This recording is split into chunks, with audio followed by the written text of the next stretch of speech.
Sanchez. Brian, thanks for being with us. Hey, glad to be here again. Always happy to come and share information with everybody. We like talking about people that are over 50. I mean, we're significantly over 50. But let's talk about aches and pains. Now, you said something earlier before we got on here. We're not talking about injuries. No, We're not saying work through injuries, but aches and pains and soreness, that's a little different. So what do you think? So I notice not only working with clients, but working with people that we all work out together, that we will all, if we're pushing ourselves, sometimes we do some silly things like I've done this year. I've pushed myself a couple times, probably too much. And you will develop aches and pains. What happens is what people will stop working out because they're sore or something hurts. You have to understand there is a big difference between aches and pains, a simple strain or something to that effect, and actually being injured. It doesn't mean you've hurt yourself. So you can do some things to make adjustments. By all means, if you think you're hurt, then go get medical help. Don't listen to me. Go get medical help. However, if you tweak something, don't stop working out. For instance, if you're feeling some aches and pains, your next workout, make sure you do a nice workout. Make sure you warm up. When you get to that gym, get on a treadmill, go into the dance room, go into the stretch room, and start warming up. And don't race through it. Take your time, plan for it. That warm-up is going to be more important than anything you do if you're feeling those aches and pains. It's going to get that body going. If then at that point you feel like muscles are tight, then in those specific areas, do some stretching. Now, when you look at the programs that we write for our clients, this is actually what we put into our programs. We have warm-ups, we have stretch programs, and we stretch for specific reasons pre-workout. And the whole stretch thing we can get into in a whole nother discussion. Once you get that going, start assessing your workout. If you're feeling all this ache and pain, if you will, well, don't do the same workout you just did. Make some adjustments. And some of the things you got to think about.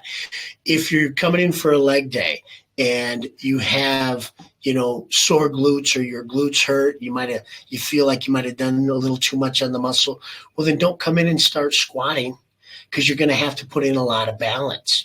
Adjust your leg workout.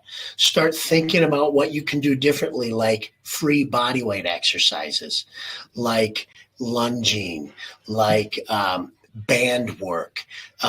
Consider going from, instead of squats, maybe using an upright seated leg press machine where balance isn't necessarily required because you can buckle in and put your seatbelt on, if you will, but you're still working the muscles, and really, really, really lighten the intensity, lighten the load, and get the movement in.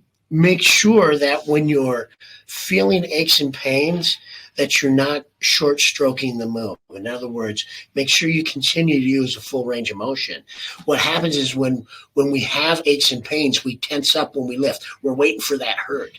No, relax, go lighter, do something different. Make sure you keep your full range of motion. If your lower back's a little sore and you were scheduled for a deadlift day, well, then don't do it. Maybe do some back extensions, not even on a back extension machine. Just do it up against the wall. You can do the same moves so that you can work those muscles and at least relieve them just a little bit. Bench pressing. Don't dive into big chest bench presses. Look for a chest press machine. Do some pec deck work. Do other things that will get those muscles loosened up so you don't create an injury. With that said, make simple adjustments. Don't quit working out. Steve?